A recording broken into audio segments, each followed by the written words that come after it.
Ouais, je vois ça. Il est bien, mon chien. Je suis chaud.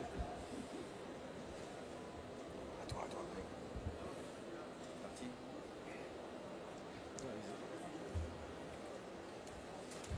Bonjour, je vous souhaite la bienvenue à cette conférence consacrée à l'intérêt que représente l'alliance entre l'architecture et les technologies biomédicales.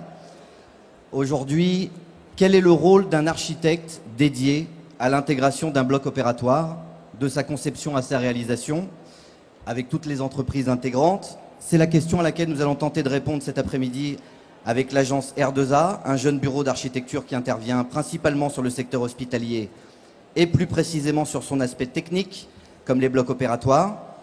R2A a notamment travaillé sur le projet de la salle hybride de l'infirmerie protestante de Caluire, dans le Rhône.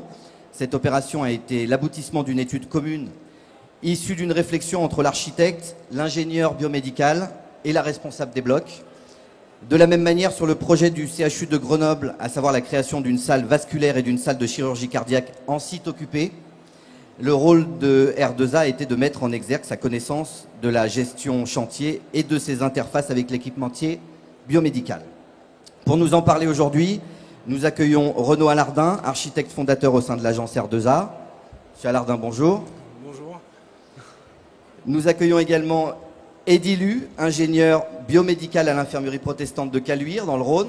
Monsieur Lu, bonjour. Bonjour. Et Romuald Gamon, responsable développement solutions au sein de la société Trumpf Systèmes Médicaux. Monsieur Gamon, bonjour. Bonjour.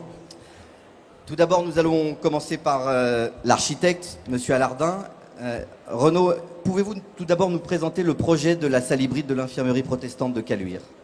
Donc, le projet de la salle hybride de Caluire était un projet qui a été réalisé l'été dernier suite à l'évolution de la norme sur la pose d'état-vie. Donc la clinique protestante en fait m'a sollicité pour réaliser ce projet dans un délai très court sur l'été, en gardant le maximum d'activité au sein de l'établissement de Caluire, sans perturber l'activité en cours. Voilà. Qui sont les acteurs qui ont participé à cette opération? On a travaillé donc main dans la main donc avec l'équipe de maîtrise d'œuvre, composée d'économistes et bureaux d'études. On a travaillé en lien direct avec l'ingénieur biomédical de la clinique, la responsable des blocs, les services techniques, et on a travaillé main dans la main aussi avec donc l'intégrateur Trumpf et l'entreprise générale du groupe Vinci qui a été aussi force de proposition dans ce projet. En tant qu'architecte, quelle a été votre mission sur ce projet? Le rôle de notre agence a été surtout, dans un premier temps, de trouver la localisation la plus appropriée pour cette salle. Le bloc de Caluire comporte 10 salles en activité. On a dû trouver la localisation la plus pertinente pour ne pas bloquer l'activité de la clinique et garder, comme l'a souhaité le directeur, 100% d'activité tout au long de l'opération. Donc les premiers enjeux étaient de trouver la localisation pour cette salle et le mode opératoire d'installation de chantier, de réalisation technique de la salle proprement dite, quoi. Quel bilan vous tirez de cette opération aujourd'hui? Cette opération a été une bonne réussite pour notre agence. On a pu justement marier nos connaissances de chantier technique avec l'appui d'un intégrateur comme la société Trumpf, la confiance d'un établissement comme la clinique protestante, qui nous a permis justement de répondre à des nouveaux marchés et de développer notre développement au sein justement des zones médico-techniques, blocs opératoires, hyperaseptiques. Alors, dans le cadre de vos activités, vous êtes également intervenu au CHU de Grenoble sur la création d'une salle vasculaire et d'une salle de chirurgie cardiaque en site occupé, c'est important de le préciser. Quel a été votre rôle sur cette opération-ci? Donc c'est un rôle assez atypique. La société Trumpf était mandataire de l'opération. Nous, on a apporté notre savoir auprès de la société Trumpf pour justement le développement technique et la gestion de chantier. Et on a travaillé, on a fait la liaison entre justement la société Trumpf, tous ses sous-traitants, et l'équipe de maîtrise d'œuvre du CHU de Grenoble avec le cabinet EOL, avec qui on a travaillé justement main dans la main tout au long de l'opération pour pouvoir réaliser cette salle assez atypique aussi, qui est réalisée en panneaux de résine de synthèse, qui était une première à l'échelle nationale.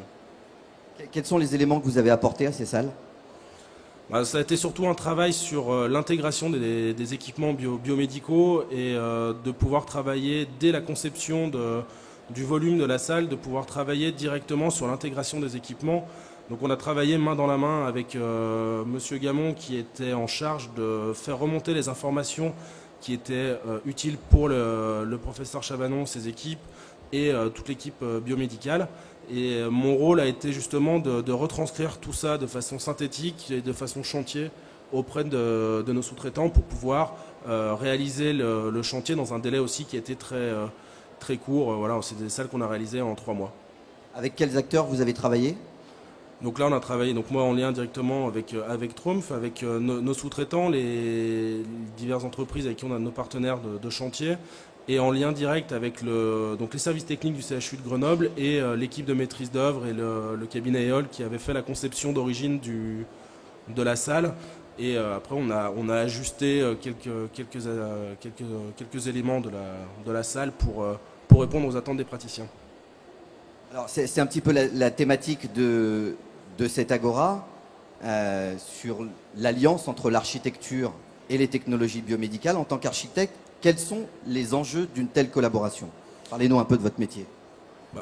En tant qu'architecte, l'enjeu de cette intégration, cette alliance, c'est surtout on répond à 3 exigences. La première qui est la rapidité d'exécution, répondre aux attentes des utilisateurs, gagner en termes de planning et surtout éviter les débordements de projets. Et financièrement, on rentre directement dans une enveloppe, on présente à nos clients, on leur dit ça va vous coûter 100, à la fin de l'opération, on ne vient pas à 150, on reste à 100.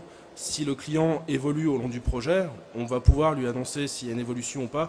Mais c'est surtout qu'on a une maîtrise de timing, financière et de qualité d'exécution. Et après, on travaille justement cet appui qu'on peut avoir entre la partie intégrateur et la partie architecte. C'est que l'intégrateur parle le même dialogue que les biomédicaux.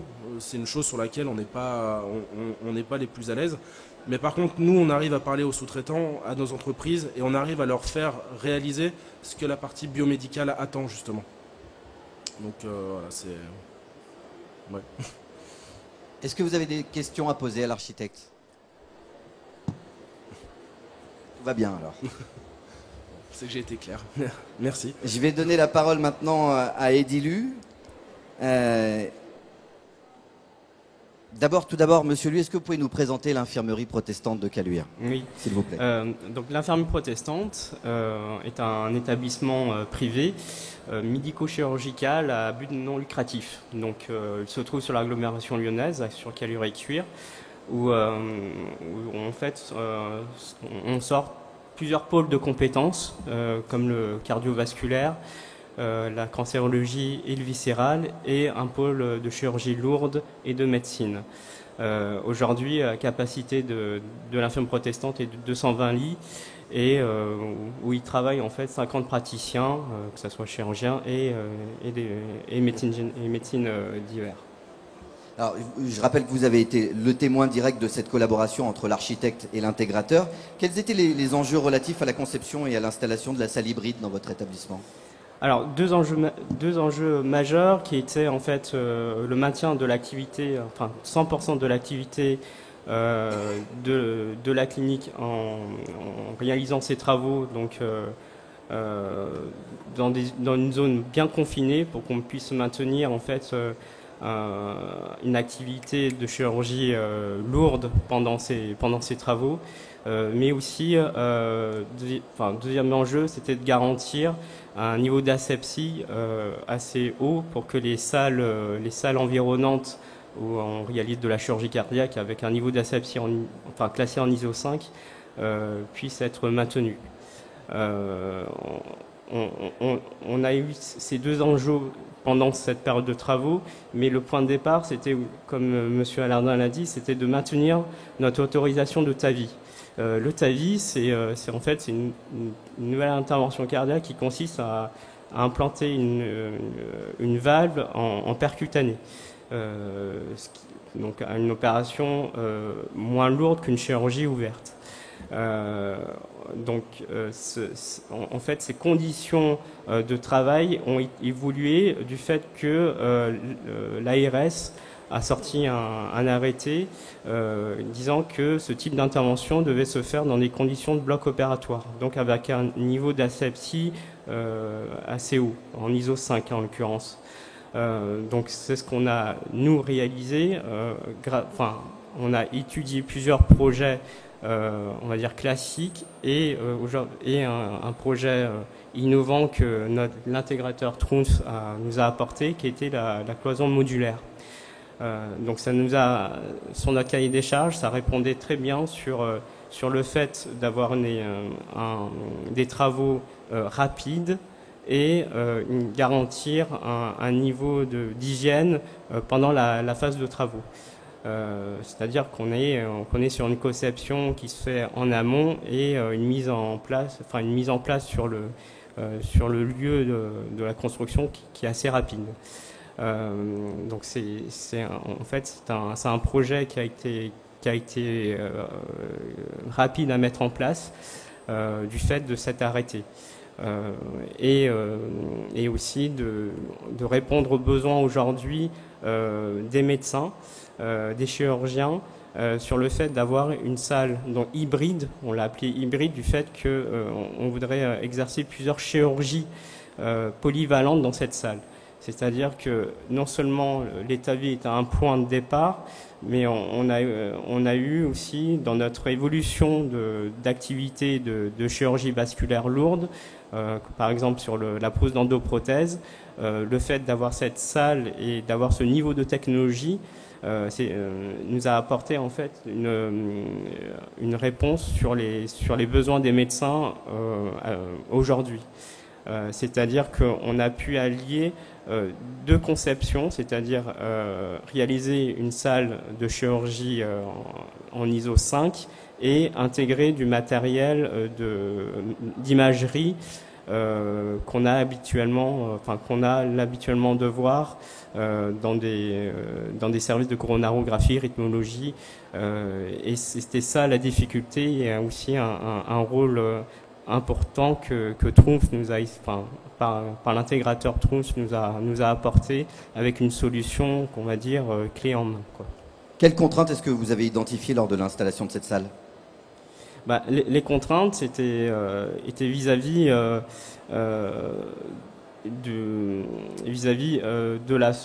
l'entreprise générale, c'est que on leur a donné en fait un planning serré et aussi le fait d'avoir une solution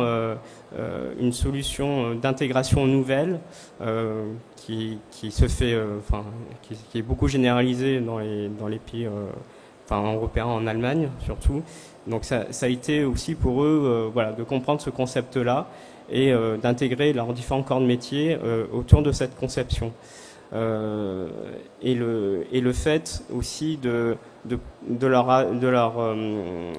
d'avoir une contrainte majeure et de travailler dans une zone en activité, c'est-à-dire que l'activité de la clinique puisse être maintenue pendant cette période de travaux. C'est-à-dire qu'on a élaboré en amont des zones de confinement pour qu'on puisse garantir ce niveau d'hygiène, pour qu'on puisse travailler tout en avoir une aisance sur la zone de travaux et sur la zone opératoire où le personnel exerce, quoi. On trouve de plus en plus d'ingénieurs biomédicaux sur tous les projets aujourd'hui, dans les réflexions, dans les comités de pilotage.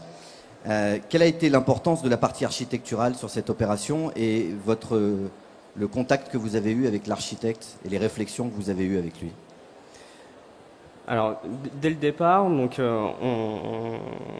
on a eu besoin d'avoir une collaboration avec un bureau d'architecture pour qu'on puisse synthétiser toutes les demandes, que ce soit du corps médical, du personnel soignant et au niveau aussi contraintes techniques que j'ai dû apporter. Donc ce que a fait le maître, la maîtrise d'ouvrage était de pouvoir synthétiser, pouvoir réunir tous les éléments techniques, les besoins des utilisateurs sous forme de plan, enfin réaliser une synthèse de tous les éléments techniques sur un même schéma directeur, mais aussi de pouvoir garantir un planning et une faisabilité du projet. Il y a une phase d'apprentissage parce que vous parlez pas le même langage, l'architecte et l'ingénieur biomédical, je suppose. Oui, on a eu en l'occurrence, on a travaillé sur des projets autres que les plateaux techniques, enfin, en l'occurrence de cette salle hybride. Mais voilà, ça a été pour nous une expérience et ce projet-là, pour l'avoir réalisé et qu'il a pu être abouti à ce niveau-là, ça nous a conforté dans l'idée qu'il y a une vraie collaboration il faut qu'il y ait une collaboration entre un bureau d'architecture et des personnes qui vivent au quotidien les besoins des utilisateurs, des opérateurs. C'est un peu, pour moi, je pense, un rôle majeur de pouvoir synthétiser aussi les besoins des praticiens, qui n'est pas du tout les mêmes besoins que le personnel. Et je pense que réunir ces différents, restituer tous ces besoins à un langage où l'architecte puisse élaborer et aménager des plans, enfin faire des plans sur mesure par rapport à ces demandes, et a été très bénéfique sur ce projet, quoi. On a une salle qui est faite sur mesure et qui répond aujourd'hui aux besoins de tous les corps de métier, quoi. Enfin, en l'occurrence médical et aussi paramédical, quoi. Votre salle hybride fonctionne bien aujourd'hui. Je ne vais pas vous demander si le travail a été bien fait, mais au regard du résultat obtenu, quel bilan est-ce que vous dressez du déroulement de ce chantier ? Il est positif. On a eu un maintien du planning qui était vraiment très serré, c'est-à-dire qu'on a choisi une période creuse en termes d'activité pour que à la reprise d'activité on puisse reprendre en l'occurrence l'activité de vasculaire, de chirurgie vasculaire lourde et le maintien de l'autorisation pour pratiquer de la pose de TAVI. Donc il a été très positif parce que les praticiens ont été demandeurs dès le début du projet et ça a fédéré tout le monde sur un projet commun, que ce soit pour les médecins, pour les chirurgiens et aussi au niveau de la direction de la clinique où pour eux c'était un élément majeur pour développer l'activité et garder une certaine innovation sur le pôle cardiovasculaire qui reste un pôle majeur pour la clinique protestante. Je vous remercie, Monsieur Liu. Est-ce que vous avez des questions pour l'ingénieur biomédical ? Très bien. Alors, vous avez donc collaboré sur ce projet avec la société Trumpf Systèmes Médicaux, qui est représentée aujourd'hui par Monsieur Romuald Gamon. Monsieur Gamon, quel a été le rôle de Trumpf sur le projet de l'infirmerie protestante de Caluire ? Alors le rôle de Trumpf, en fait, il a été double. Le premier rôle, côté, on va dire, chirurgien, praticien, équipe chirurgicale en général, avec les infirmières, et côté biomédical, ça a été de créer, d'apporter une vraie solution de salle blanche et de salle propre au bloc opératoire. Parce qu'il faut quand même savoir qu'aujourd'hui, la plupart des salles d'opération ne sont pas du tout construites dans un mode de construction salle blanche. C'est un paradoxe. On va retrouver des constructions de salles blanches dans l'agroalimentaire, l'animalier, l'industrie en général, et au bloc, finalement, assez peu. Donc, ils ont été très intéressés par cette approche salle blanche au bloc opératoire, qui n'est pas très répandue, finalement. Ensuite, un souhait d'avoir une salle vraiment ergonomique, performante. Donc ça, c'était aussi une autre approche, puisqu'il y avait un choix d'aller vers un intégrateur clé en main.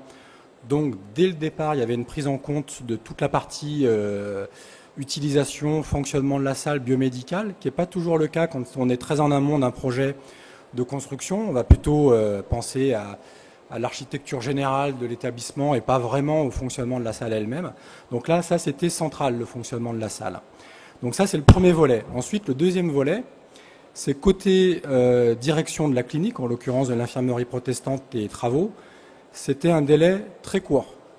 Donc là, c'était le critère, parce qu'on sait que sur un site qui est en fonctionnement, une salle qui ne tourne pas, c'est une perte d'exploitation importante. Donc là, c'était le critère. À la limite, le fonctionnement de la salle, on va dire côté direction travaux, l'ergonomie de la salle, c'est bien, mais ce n'était pas forcément leur critère numéro un. Donc il a fallu qu'on jongle avec ces deux éléments-là.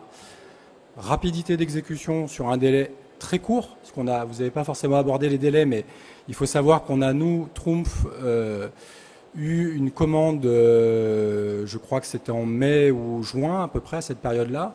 On a démarré les travaux à l'été d'une première salle, puisque les deux salles, en fait, les travaux n'avaient pas lieu en même temps. Le but, c'était pas de fermer les deux salles en même temps. On a d'abord fait les travaux dans une salle, puis ensuite la deuxième, parce qu'il y avait deux salles qui étaient concernées par la construction. Et on a en gros mis 2 mois à peu près par salle pour tout réaliser, ce qui est très très court. On ne pensait pas forcément y arriver, pour être franc, au départ sur un délai aussi court, et on a tenu les délais. Donc ça, c'est la première partie du projet. Ensuite, l'intérêt d'avoir un intégrateur qui s'occupe de toute la partie équipement, biomédical, informatique aussi, puisqu'on a traité la partie informatique qu'on a pris en charge, plus toute la partie cloison, plafond. Effectivement, on a pu très tôt, en amont du projet, prendre en compte toutes les problématiques d'interface, qui sont les problématiques majeures qu'on rencontre quand nous, en tant que fabricants, on vient uniquement pour les bras, les lampes, la vidéo. On a beaucoup de difficultés dans la communication, on va dire, entre la partie construction et nous qui arrivons souvent très tard dans les projets. Là, tout a été fait très tôt, c'est-à-dire qu'avant de lancer les études, on a d'abord fait tout un travail de configuration avec les utilisateurs, ce qui est aussi différent par rapport à un projet classique où en général le biomédical arrive bien plus tard dans le projet. Et tout était prêt avant de démarrer les travaux. C'est-à-dire qu'on savait exactement qu'est-ce qu'il allait avoir, à quel endroit, comment on allait l'intégrer, qu'est-ce qu'il fallait comme réservation. Et là, l'aide de l'architecte était extrêmement importante puisqu'il nous a permis d'obtenir toutes les attentes nécessaires à nos travaux. Et surtout, il nous a permis d'avoir les aménagements vraiment performants pour cela. Donc, par exemple, quand on évoquait les difficultés dans la forme de la salle, l'ergonomie, dans les attentes techniques, lui a vraiment fait le lien avec ce qu'on appelle les lots techniques pour que tout fonctionne au mieux et qu'il n'y ait aucun retard et aucune plus-value aussi en termes de prix. Alors, vous venez de le dire, le biomédical, c'est vrai, arrive souvent très tard dans les projets. Quels sont les véritables enjeux de cette collaboration entre l'architecte et l'intégrateur sur ce type de réalisation? Alors les enjeux déjà, c'est que tout soit traité de manière ergonomique.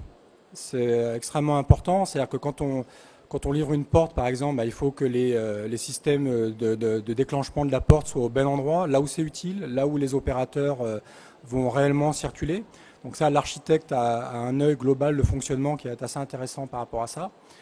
Ensuite, l'architecte, on parle d'un architecte dédié hospitalier, en l'occurrence plateau technique, il faut le préciser. Il a lui une connaissance de toutes les interfaces techniques. C'est-à-dire que par exemple, quand on installe des bras écrans, des bras vidéo, des bras anesthésie, des éclairages, on doit les ancrer au plafond, donc il y a un ancrage. Et au plafond, il y a beaucoup de choses qui passent d'un point de vue technique, qui ont besoin d'un volume, d'une implantation. Et l'architecte a cette vision, on va dire, des espaces, des aménagements, y compris techniques. Et là, il a été d'une aide très importante parce qu'il a pu, par exemple, positionner des gaines CVC au bon endroit pour qu'à la fois la CVC fonctionne correctement et qu'à la fois les implantations soient judicieuses pour le fonctionnement de la salle. Parce que c'est bien d'avoir un bras, mais encore faut-il qu'il soit au bon endroit, bien positionné, et que les contraintes techniques soient prises en compte pour pouvoir bien le positionner. Dans un projet classique, en général, c'est pas forcément traité. On doit concilier avec les choses telles qu'elles sont. Et ensuite, en fonction des espaces pris par la technique, nous, on fait comme on peut avec les espaces résiduels. Là, l'architecte a été d'une aide extrêmement importante, puisque nous, en tant qu'intégrateur biomédical, la partie gaine technique de CVC, de gaine de reprise d'air et espace et volume en général de l'espace aménagé, c'est moins notre univers. Ensuite, pareil, pour tout ce qui est la circulation des gens dans la salle, l'architecte a une vue de tout ça que l'intégrateur n'a pas. Donc on va dire que son expertise et la nôtre permet vraiment d'aboutir à des choses bien pensées, au-delà des délais, puisqu'effectivement l'élément de base c'est le délai. Mais on a pu vraiment travailler tout ça en intelligence. Il y avait vraiment, on va dire, un mariage de la technique et du biomédical qui a été une clé de réussite sur le projet de l'infirmerie protestante, mais aussi sur les autres opérations qu'on a pu réaliser, notamment sur le CHU du Grenoble, qui a été une opération qui s'est enchaînée ensuite. Alors, le temps est précieux sur tous les projets, quels qu'ils soient. Là, vous avez travaillé en site occupé. Est-ce que sur un projet classique, on gagne vraiment du temps à associer justement l'architecte avec l'intégrateur? Alors oui, on gagne beaucoup de temps, parce qu'en fait, on gagne beaucoup de temps sur la réalisation, parce qu'en amont, avant de lancer les travaux, l'intégrateur, c'est lui qui est en charge de prévoir toutes les interfaces pour tous les éléments techniques de la salle d'opération. Il y a un ordinateur qui est sur une paroi, on va prévoir son intégration sur la cloison. Donc prévoir son intégration, ça veut dire que la paroi va être pensée pour intégrer cet équipement. Les renforts vont être prévus dès le départ. Les espaces dans la cloison pour passer les fourreaux sont prévus. Donc on n'a pas de mauvaise surprise à ce niveau-là. Et c'est le cas en fait pour tous les éléments techniques. Donc tout est étudié en amont, ce qui nous permet de fabriquer les panneaux en amont en usine. Et les panneaux, lorsqu'ils arrivent sur site, ils sont numérotés. Ils sont tous préparés avec les renforts, les réservations, les attentes. Et côté lot technique, l'intégrateur se charge de donner très tôt, très en amont du projet toujours, tous les besoins que l'on a en fait, qui sont nécessaires pour la bonne réalisation.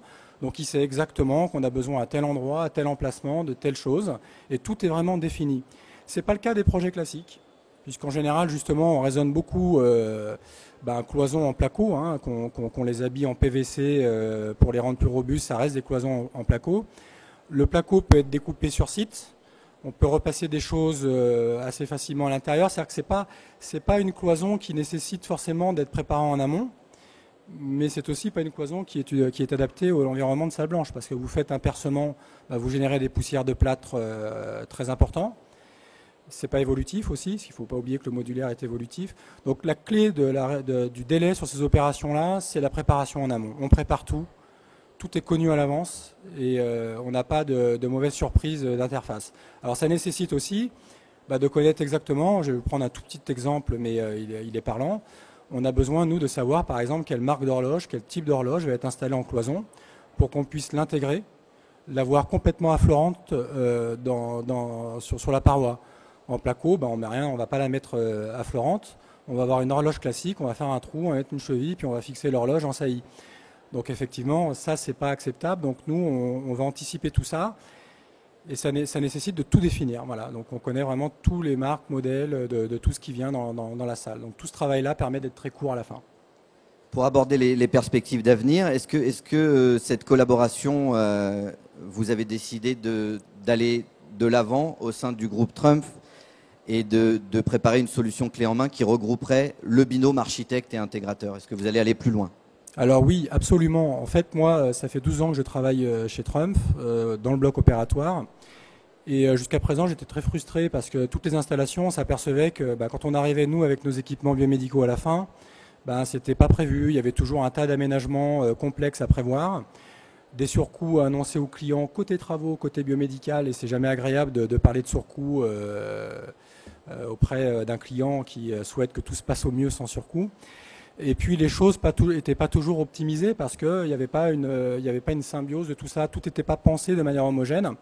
Donc on s'est aperçu qu'on pouvait obtenir des résultats qui sont vraiment de qualité. Donc on a envie de continuer à créer des salles qui soient qualitatives d'un point de vue ergonomique et fonctionnel.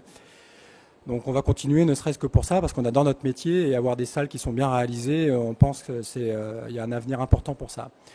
Ensuite, on s'est aperçu aussi qu'en tant qu'intégrateur biomédical, on a un savoir-faire qui est aujourd'hui sous-exploité dans la réalisation d'une salle d'opération. Par exemple, TRUMPF, on est fabricant donc, de tout ce qui est équipements biomédicaux, on fournit les cloisons, mais on a également des partenariats de distribution qui nous permettent de bien connaître la salle. On distribue le monitorage pour Philips sur une partie de la France. Et on distribue également les amplis de bloc, puisque Philips a souhaité destiner la vente des amplis de bloc à un spécialiste du bloc opératoire. Et tout ça nous permet à la fois d'avoir des compétences sur la partie bras anesthésie, bras chirurgien, embarquement de matériel sur les bras, de tous les équipements qui vont sur ces bras, des éclairages opératoires, de la vidéo, puisque aujourd'hui la vidéo se développe beaucoup, donc on a un intégrateur vidéo, on connaît toutes les problématiques liées à l'imagerie. On vend des tables d'opération, donc on connaît toute la problématique liée au flux, au transfert des patients, à l'usage de la table d'opération. On connaît les problématiques d'imagerie liées aux amplis, de monitorage, on a vraiment cette expertise-là. Ensuite, un intégrateur biomédical a une grande expérience et une grande connaissance des salles d'opération. On connaît quasiment tous les blocs en France, puisque avec tous les produits que l'on a, on a quasiment des produits en fait dans tous les établissements. Et toutes les constructions neuves qui ont eu lieu ces dernières années, on a été amené à installer des produits et à participer à la construction de ces établissements, ce qui nous permet finalement d'avoir une grande expérience, mais in situ. C'est-à-dire que nous, on va dans les salles quand elles ouvrent, ou juste avant l'ouverture et ensuite après l'ouverture, et on accompagne nos clients pour les former à nos produits. Donc on voit fonctionner les salles pendant plusieurs semaines après l'ouverture, et on voit ce qui marche bien et ce qui marche moins bien, ce qui nous permet d'en faire une synthèse et d'exploiter ce retour d'expérience sur nos projets. Messieurs, je vous remercie. Si vous avez des questions à poser à ces messieurs, vous pouvez les rencontrer en dehors de l'espace de conférence. Est-ce qu'il y a des questions tout d'abord? Non? Bon, tout s'est bien passé. Je vous souhaite une très agréable journée. Monsieur, excusez-moi.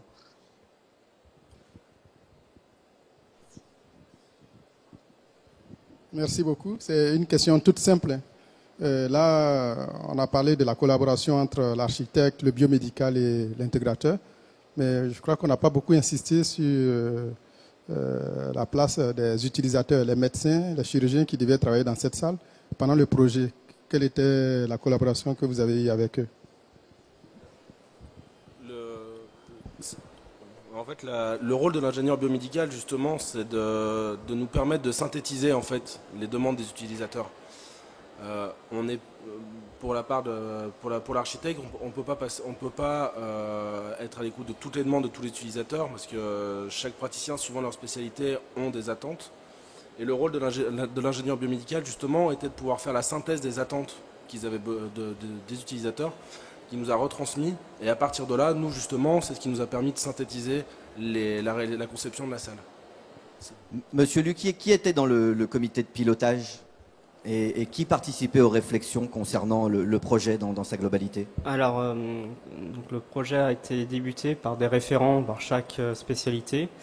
Un référent en chirurgie vasculaire, référent en cardiologie interventionnelle, un référent en rythmologie et un dernier référent en orthopédie, enfin, on a réalisé des interventions en l'occurrence de cimentation. On a et aussi en plus notre responsable de bloc qui a essayé de coordonner chaque demande spécifique des médecins. Donc on a eu un groupe de travail autour de chaque spécialité et on a ressorti un cahier des charges pour que cette salle, en l'occurrence, soit polyvalente et réponde à chaque spécialité, et que aujourd'hui, chaque chirurgien qui travaille dans cette salle trouve son environnement de travail, quoi. Et chaque environnement est différent parce que chaque équipement est bien spécifique à leur intervention, quoi, à leurs différentes interventions et par spécialité. Vous voulez ajouter quelque chose, Monsieur Gamon? Oui, effectivement. Alors pour nous, c'est un point extrêmement important que les utilisateurs soient impliqués très en amont. Donc, quand on a décidé de se lancer dans le projet clé en main, qu'on appelle e-bloc, on a d'abord créé un plateau technique, un showroom, dans lequel on a 3 salles qui sont complètement équipées de A à Z, comme si c'était des vraies salles d'opération. Donc, ce showroom est sur Paris, à Villepinte, à côté de l'aéroport de Roissy. Et dès qu'on est retenu sur un projet, ce que l'on fait, c'est qu'on reçoit toute l'équipe médicale. Donc en l'occurrence, pour l'infirmerie protestante, on avait reçu les utilisateurs, l'ingénieur biomédical, l'architecte. On a été au showroom pour que les utilisateurs se projettent dans une salle moderne, équipée, avec tous nos équipements, qui est une vraie salle, pour qu'ils se projettent et pour qu'ils puissent vraiment se rendre compte de ce que l'on propose. Et c'est sur cette base-là qu'on a ensuite travaillé ensemble avant de démarrer l'exécution. Donc systématiquement, ça a été pareil pour Grenoble. On a reçu le client sur Paris pour qu'il se projette dans une vraie salle et qu'il puisse finaliser leur aménagement. Suite à cette visite, on édite des plans, des simulations 3D qui sont vraiment très très détaillées, avec des plans d'élévation de chaque cloison, des propositions. Et ce dossier-là, ensuite, on le discute in situ au bloc opératoire. Donc on a fait différentes réunions de travail directement au bloc pour que tout le monde puisse venir. Et chaque personne a été invitée à donner son avis, à avoir des suggestions. Et tous ces plans-là, ensuite, ont été signés, validés par les utilisateurs. Et ensuite, on a démarré les études et l'exécution. Merci. Vous avez eu la réponse à votre question. Est-ce qu'il y a d'autres questions? Non. Alors, je vous souhaite une excellente journée. Je vous rappelle qu'à 14 h, il y a une autre conférence qui débutera avec les Hospices civils de Lyon et l'atelier Michel Raymond sur la modernisation de l'hôpital Édouard Herriot. Je vous souhaite une très bonne journée à tous et à toutes. Merci.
Les espaces de vie, l'articulation.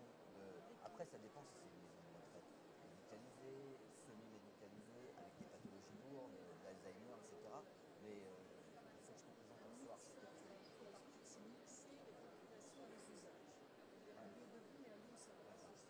Donc c'est plus une résidence pour personnes âgées qu'une maison de retraite.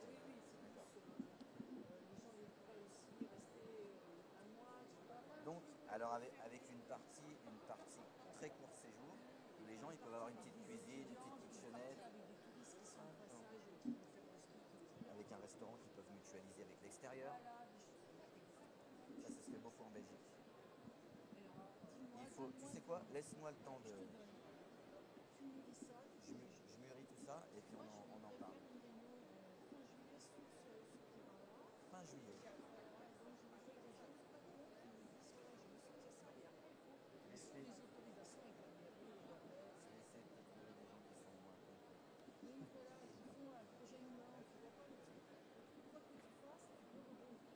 Dans tous les articles qu'on a fait, si on a 2-3 qui se démarquent un peu des autres au niveau de la réflexion. Ouais, t'en as.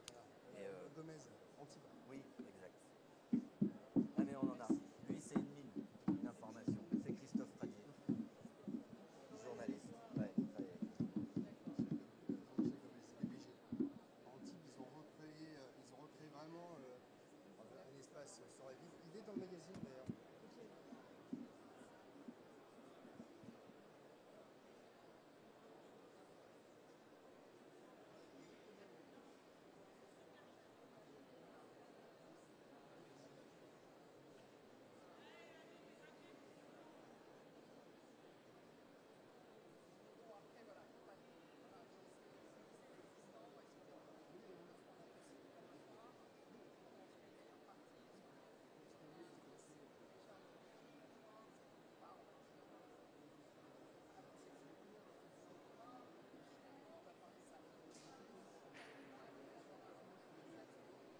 Est-ce que Monsieur Michel Raymond, Monsieur Casabat et Monsieur Alain Benigni peuvent se présenter, s'il vous plaît, au village des architectes, juste avant leur conférence.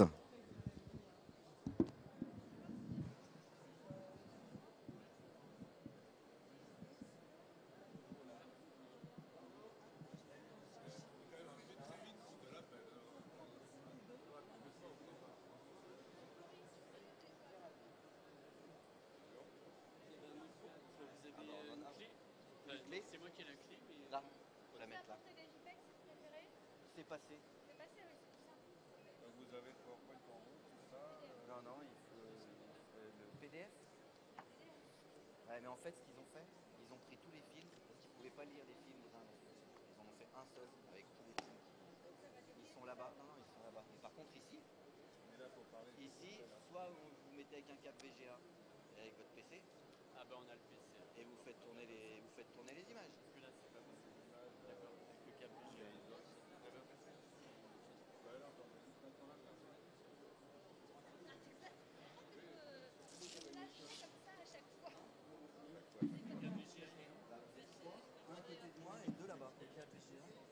le cap VGA. Il faut brancher le...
Connecter le micro pour PowerPoint.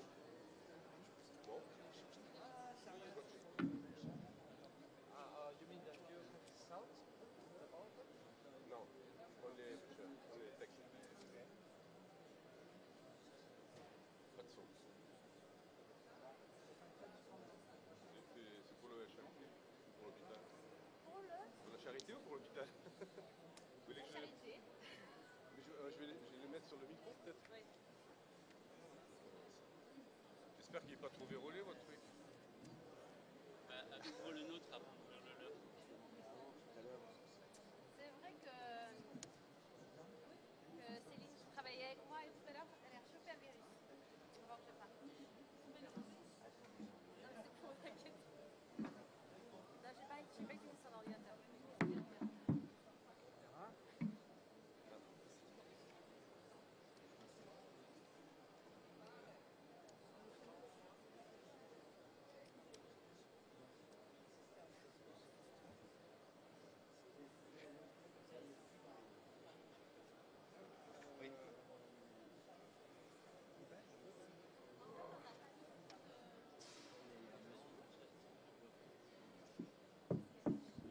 Parce qu'on commence à être limite en badge. C'est pas limite, c'est que j'aurais plus même.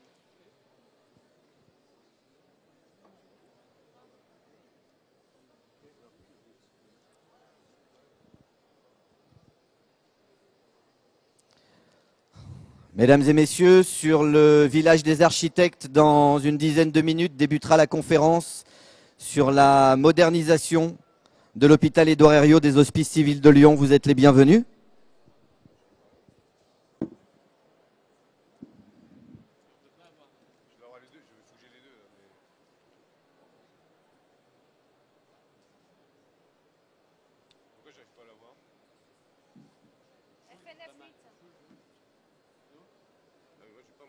l'écran, moi, je sais pas retour d'écran. Moi.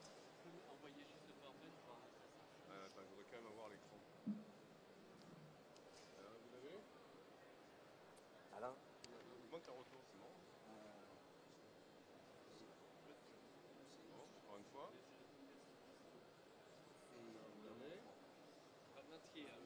Not here. Let me help. Yeah, thank you. I want the boss. Which one is F7? F7. Normalement ça marche. Oh, now is it? Oh, no, no. Okay, now I understand.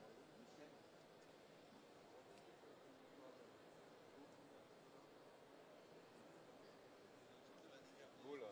Not extend is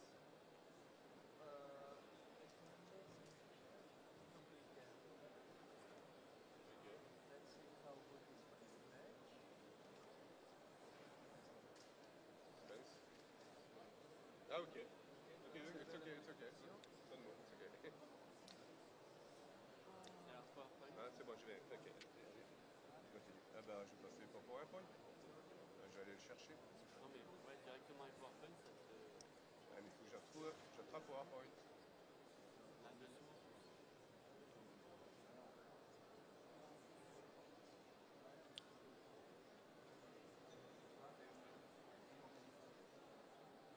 C'est le dernier. Le 4, ouais.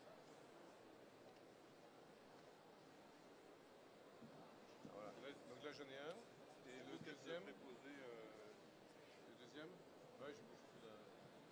Le chef PowerPoint, moi je suis totalement incompétent. On change là si tu veux. Ah non, c'est pas comme bien. Moi, je suis à quelque chose. Ah, moi, je suis à quelque chose. Alors, dans la clé USB. Où est-ce que je la trouve, ma clé USB là?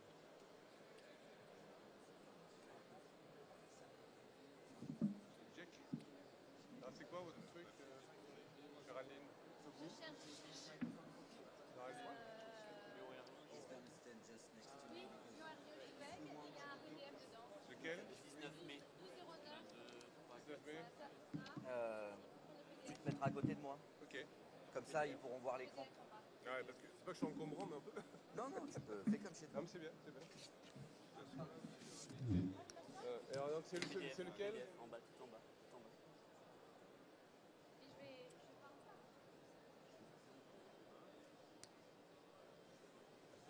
je vais pas en faire. Ouais.